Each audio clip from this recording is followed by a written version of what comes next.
One little tip that I want to kind of share with you that has been a game changer for all of the businesses that I've been involved in is just thinking about this structure right here.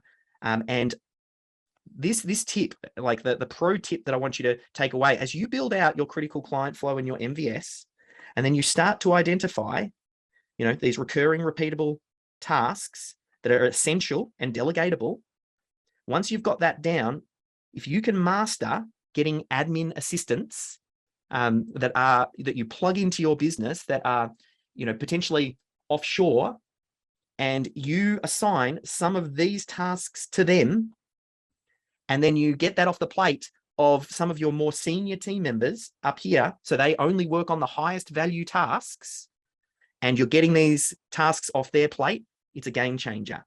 Now, most people, when they hire offshore, where they go wrong is they try and find that person busy work. They go, oh, well, it's cheaper than if I was recruiting locally, and I'm just going to give them work just to keep them busy, but they're not really working on anything that's essential. It's just busy work that's not really adding anything to the business. Not only that, they've usually got a big, long to-do list, and they get through the to-do list, which means they have to custom assign every single task and define and outline what needs to be done for the outsourcer every single time, because it's a new task. You're being very task driven when you're thinking like that, which then, you either get through your to-do list or you get frustrated because the team member, oh, wow, this team member just doesn't get it. I have to keep training them and giving them feedback. Oh, this offshoring thing doesn't work. There's no point in doing it. It takes more trouble than it's worth. I might as well just do it myself because I spend, half the time giving them feedback. When the bit that they miss is if you have found essential, delegatable, repeatable tasks that are well documented, and you identify what they are, and you train up your admin assistant on those, once they're trained, they keep doing it. You start off with one first, and then over time, you build more admin assistants out. This admin assistant then trains the person behind them because you're constantly delegating down to lower cost labor. So here we delegate down again to the new admin assistant.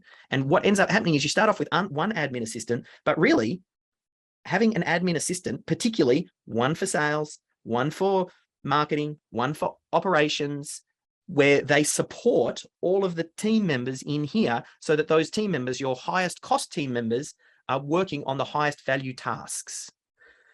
And then you might even plug one in for your CEO, you plug one in for you.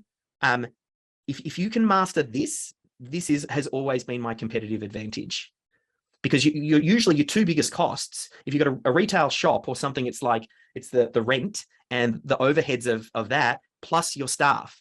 Now, in a COVID world where everybody's working from home, where you might not even have a shop anymore, your biggest expense is your staff.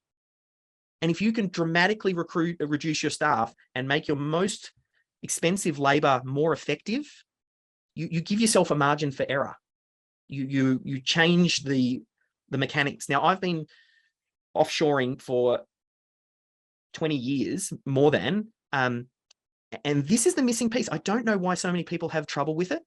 And I don't know why they resist it. Some people get it, some people don't. But mastering this as a business owner, like, I can't stress this enough, this is well worth your time.